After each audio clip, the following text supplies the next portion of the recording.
Assalamualaikum warahmatullahi wabarakatuh. Salam berkah sahabat semuanya. Kembali lagi kami menyapa Anda dengan konten-konten yang semoga membawa keberkahan bagi kita semua. Terima kasih bagi sahabat yang sudah meluangkan waktu untuk subscribe dan menonton video kami. Selamat menyaksikan.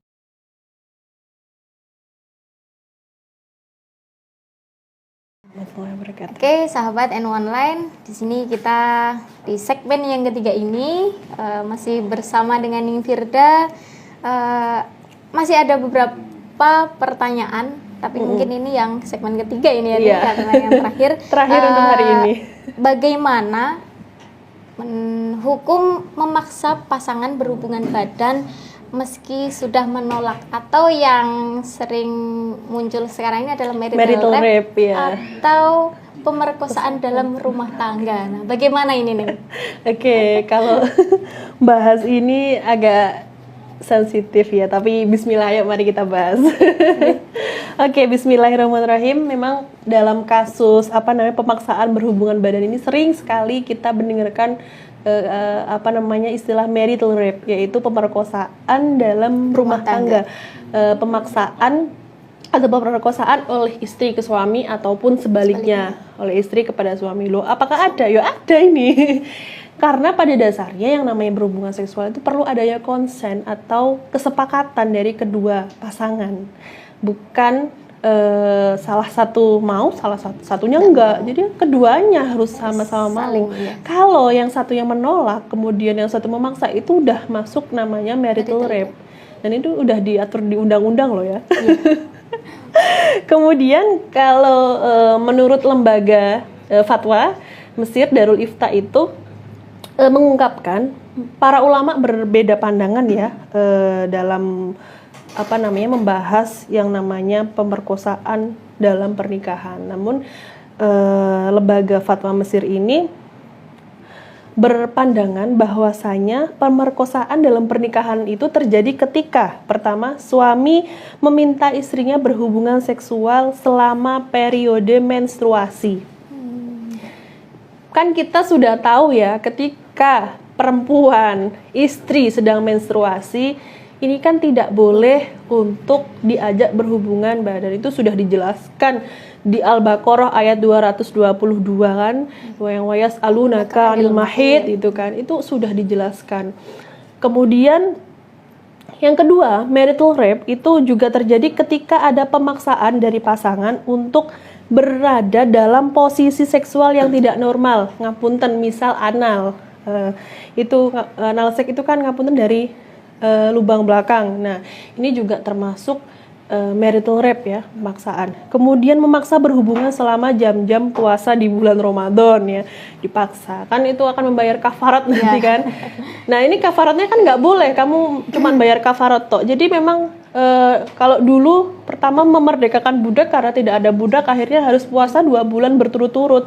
Baru kalau tidak kuat membayar denda. Ini nggak boleh langsung membayar denda, kok enak harus dicoba dulu, puasa dulu 2 bulan berturut-turut, baru kalau tidak kuat membayar kafarat, membayar denda, seperti itu. Nah, dalam fatwa Darul Ifta sendiri, Allah memberikan hak kepada perempuan itu menahan diri dari suaminya. Tadi ayat yang sedikit kita bahas, Al-Baqarah ayat 222, Bismillahirrahmanirrahim, wa yas'alunaka 'anil mahid qul huwa adzal fa'tazilun nisaa fil mahid. Saya agak enggak hafal. Wala taqrabuhunna hatta yadhunna fa idza tatahharna fa'tuhunna min haitsu amarakumullah innallaha yuhibbut tawwabina wa yuhibbul mutatahhirin. Hafal ternyata. Nah, ini kan maksud dari ini adalah Allah menyuruh kalian para suami ini untuk memanusiakan perempuan. Jadi ketika zaman jahiliyah dulu, perempuan yang sedang haid ini diusir dari rumah, nggak mau ngajak makan di meja makan itu nggak mau, tidur seranjang juga nggak mau. Ini tidur seranjang aja ya, bukan berhubungan seksual, itu nggak mau. Perempuan diasingkan ke tempat yang tidak layak, Mbak. Bahkan ini kondisi ini bukan hanya masyarakat Arab jahiliyah, tapi Romawi kuno, bahkan pokoknya masa sebelum hijrah itu perempuan sangat didiskriminasi. Jadi perempuan yang sedang haid diasingkan ke tempat yang tidak layak, minim air, pokoknya tidak dimanusiawikan. Bahkan ada juga yang malah menyetubuhi istrinya ketika sedang haid. Nah, ayat ini turun, jangan kamu setubuhi istri kamu ketika sedang haid kecuali dia sudah suci. Baru kalau dia sudah suci dari haidnya silahkan, seperti itu. Nah, ayat ini menerangkan bahwasanya ya nggak boleh kalau kamu perempuan itu sedang haid, ya jangan diajak untuk berhubungan seksual gitu. Perempuan bisa menolak suaminya yang mengajaknya dengan ini loh, tak kasih dalil. Dalilnya ini loh. Kalau mau ya. Kalau mau memahami dalilnya. Nah, kemudian sehingga ketika suami memaksa istrinya untuk berhubungan badan ketika haid, maka ia akan berdosa. Istri pun memiliki hak ke pengadilan untuk melaporkan suaminya, mengadukan suaminya agar dihukum. Ini ada hak seperti itu dalam lembaga fatwa Darul Ifta, Mbak. Istri juga memiliki hak untuk menolak melakukan hubungan seksual dengan suaminya jika dia memang memiliki penyakit menular atau suaminya ini menggunakan kekerasan yang melukai tubuhnya selama hubungan seksual. Ini boleh dilaporkan karena ini sudah termasuk tindakan KDRT. Tindakan KDRT itu bukan ditutupi, tapi silahkan dilaporkan. Ini udah tindakan kriminal. Ya. Bukan aib ya. Bukan aib yang harus ditutupi. Kemudian menurut Darul Ifta sendiri, menurut Darul Ifta juga syariat Islam menuntun bahwa hubungan seksual antara suami dan istri ini harus dilakukan dengan keintiman dan cinta. Jadi bukan kayak hewan mendatangi pasangannya. Jadi memang harus adanya kesepakatan. Ngapunten kalau saya bilang suaminya minta ke istrinya, yang nanti malam gimana? Ya dengan romantis seperti itu, bukan yang nanti malam ya. Ada seni-seni seperti itu loh Mbak, untuk bagaimana pasangan suami istri itu dengan kelemah lembutan. Oh iya Mas, aku lagi mens. Mungkin dengan jawabannya seperti itu. Oh iya boleh, saya siapkan tempatnya bagaimana. Itu kan seni-seni ya Mbak, untuk komunikasi yang baik. Ngapunten ya para jomblo-jomblo. Mbak Mila juga nggak apa-apa buat belajar ya. Di sini juga saya belajar ini nih. Nah, Rasulullah itu menganjurkan dan menjelaskan bahkan agar pasangan seharusnya melakukan pemanasan atau sering kita dengar foreplay ya sebelum berhubungan. Jadi bukan berusaha-gerusu. Bahkan ada hadis yang menerangkan yang diriwayatkan oleh Imam Dailami, janganlah salah seorang dari kalian berhubungan dengan istrinya seperti binatang ternak yang mendatangi pasangannya. Jadi kalau binatang kan kita tahu sendiri seperti apa, langsung diseruduk tanpa adanya, ya karena mereka tidak dibekali oleh akal seperti itu kan. Tapi hendaklah ada ar-rasul, itu kalau bahasa Arabnya ar-rasul, antar keduanya. Kalau bahasa Inggrisnya rusul, itu hampir mirip. Apa itu rusul itu? Yaitu ciuman dan kalimat-kalimat mesra. Jadi sebelum melakukan hubungan seksual harus ada ya ciuman, kemudian kalimat-kalimat mesra yang dilontarkan kepada suami maupun istri. Jadi bukan suami saja ke istrinya, tapi istri juga. Saling ya. Harus ada mubadalah di sini, lagi-lagi dalam hubungan seksual harus ada yang namanya mubadalah. Jadi mubadalah itu bukan cuman sama-sama melakukan pekerjaan domestik, sama-sama aku yang masak, kamu yang cuci piring. Berhubungan seksual pun juga harus menerapkan yang namanya konsep mubadalah di sini. Ini sangat diperlukan. Karena yang membutuhkan kebahagiaan kan bukan suami, bukan hanya istri, tapi keduanya. Ini sama dengan maqasidus syariah fi nikah ya. Jadi tujuan pernikahan itu sendiri kan agar tercipta keluarga yang sakinah mawaddah warahmah, itu dari suami istri untuk suami dan istri, dari keduanya untuk keduanya, betul. Oleh keduanya, bukan dari suami ke istri saja, tapi juga dari istri untuk suami. Jadi dua-duanya merasakan, dua-duanya berupaya. Jadi menikah itu kan bukan taken for granted ya, ujuk-ujuk gitu loh. Jadi memang ada upaya-upaya agar keluarga itu menjadi harmonis, ada upaya-upaya agar keluarga itu menjadi maslahah. Kalau kita kenal dengan 5 pilar keluarga maslahah, sudah sangat sangat sering familiar. Ada persepsi zawaj atau berpasangan, kemudian ada namanya mitsaqon ghalidho atau komitmen perjanjian yang kuat, yang kokoh. Kemudian ada lagi apa Mbak? Tarodin, saling ridho. Ridho. Nah, ridho di sini adalah kalau yang sering kita dengar adalah ridho Allah itu tergantung ridho suami. Itu ya benar. Nah, kalau untuk suami ya ridho Allah itu tergantung dari ridho istri. Di situ juga. ada kesalingan kan. Kemudian ada yang namanya musyawarah. Tadi udah 5 atau 4? Baru 4. 4 apa satunya? Muasyarah. Oh, muasyarah bil ma'ruf, betul. Ya, muasyarah bil ma'ruf ini juga harus diterapkan dalam berhubungan seksual. Harus memperlakukan pasangan dengan baik. Jadi kita sebagai istri itu jangan hanya meminta untuk diperlakukan dengan baik saja, tapi kita juga harus memperlakukan suami kita dengan baik, dengan ma'ruf, dengan bijaksana. Jadi keduanya itu saling muasyarah bil ma'ruf. Bener kan, Mbak? Mubadalah Iya, harus konsep ada mubadalah ya. itu harus ada di dalam pernikahan. Nggak bisa lepas dari situ. Iya. Dan alhamdulillah itu yang saya praktekkan dengan suami. Ya, Pak ya. Nggak denger. Nggak apa-apa. Nanti lihat videonya nih. Iya. Oke. Kemudian dari beberapa penjelasan dari Nifirda tadi kan sering kita dengarkan ya nih bahwasanya ada sebuah hadis yang menjelaskan bahwa kalau ada istri yang menolak ajakan suami untuk berhubungan Iya. seksual, nah itu akan dilaknat oleh Wah, malaikat. berat. Bagaimana Ning Firda menanggapi hal Iya, ini? jadi memang ada sebuah hadis yang mengatakan jika seorang suami mengajak istrinya ke tempat tidur, artinya berhubungan seksual, lalu istrinya menolak sehingga suami itu melalui malam-malam dengan keadaan marah, maka malaikat melaknat istrinya itu hingga subuh. Ini saya bacakan hadisnya karena saya nggak hafal, nggak apa-apa ya. Ya, tidak apa-apa. Bismillahirrahmanirrahim. Idza da'a ar-rajul imra'atahu ila firashihi fa'abat fabata ghadbana 'alaiha la'anathal malaikatu hatta tusbiha.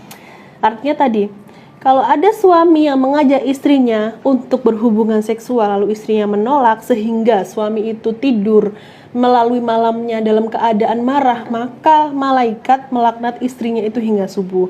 Nah, di sini kalimat mengajak ke tempat tidur itu artinya mengajak untuk berhubungan seksual atau bahasa kitabnya jima ya. Ini kalau sedangkan yang dimaksud laknat artinya adalah dijauhkan dari rahmat Allah. Nah, ini ada poin di sini, ada 2 poin. Nah, berdasarkan hadis ini kan ini hadis sahih, Mbak. Jadi seorang istri itu akan dilaknat malaikat apabila ia menolak ajakan suaminya untuk berjima. Lalu apakah ini benar? Oke, kita protoli dulu. Nah, meskipun hadis ini sahih, kita nggak bisa secara tekstual untuk memaknai hadis ini. Karena kan nggak bisa kita memaknai Al-Quran pun nggak bisa dengan tekstual, dengan terjemahan gitu kan, Mbak ya. Hadis pun juga seperti itu. Nah, mengenai hal ini, Imam Nawawi dalam kitab Riyadhus Shalihin mengatakan, sesungguhnya wajib bagi istri untuk memenuhi kebutuhan sang suami apabila suaminya meminta untuk berjima, kecuali apabila ada udzur syar'i, misalnya sakit, ya hingga istri nggak bisa untuk memenuhi ajakan suami tadi, atau apabila ada udzur lainnya yang menghalangi untuk berjima tadi, maka ini tidak apa-apa. Ini menurut Imam Nawawi dalam kitab Riyadhus Shalihin. Namun jika tidak ada udzur, maka memang wajib bagi istri untuk mendatangi suaminya dan memenuhi permintaannya. Seperti itu. Jadi istri ini diperbolehkan menolak ajakan suaminya apabila memang memiliki udzur syar'i, misalnya sakit, lelah, mungkin istri yang bekerja lelah. Ini tidak apa-apa. Ini termasuk yang namanya udzur syar'i. Seringnya istri yang bekerja ini dikonotasikan negatif. Kamu kalau bekerja, kamu capek, tidak bisa melayani suami. Padahal kan tidak demikian. Nah, istri yang bekerja karena lelah, atau mungkin ibu hamil. Ibu hamil itu kan psikisnya juga lemah, dirinya lemah. Ini juga termasuk udzur syar'i ya. Udzur syar'i yang memperbolehkan untuk menolak ajakan suami. Nah, yang memang ini perlu diperhatikan. Jadi para suami jangan memakai dalil hadis ini untuk mengancam istrinya. Kamu kalau menolak aku, ini loh, kamu dilaknat malaikat sampai subuh. Nah, ini hadis sahih. Seperti itu.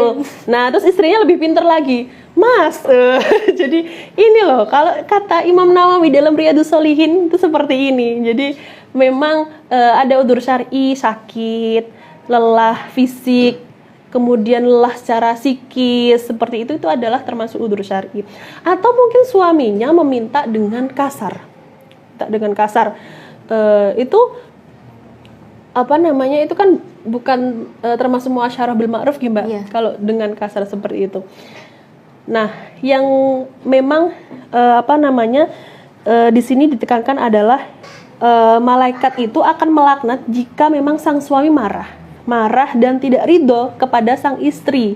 Nah, kalau memang istri ada udzur syar'i dan suami itu memang mencintai istrinya, kan nggak mungkin tega untuk istrinya dilaknat malaikat sampai subuh kan. Nah, kemarahan suamilah yang memang mendatangkan laknat dari malaikat itu tadi. Maka apabila sang istri menolak, kemudian suaminya memaklumi dan meridhoi, ya malaikat pun tidak akan melaknatnya. Nah, ini yang perlu diperhatikan. Atau mungkin cara suami yang salah untuk mengajak istrinya.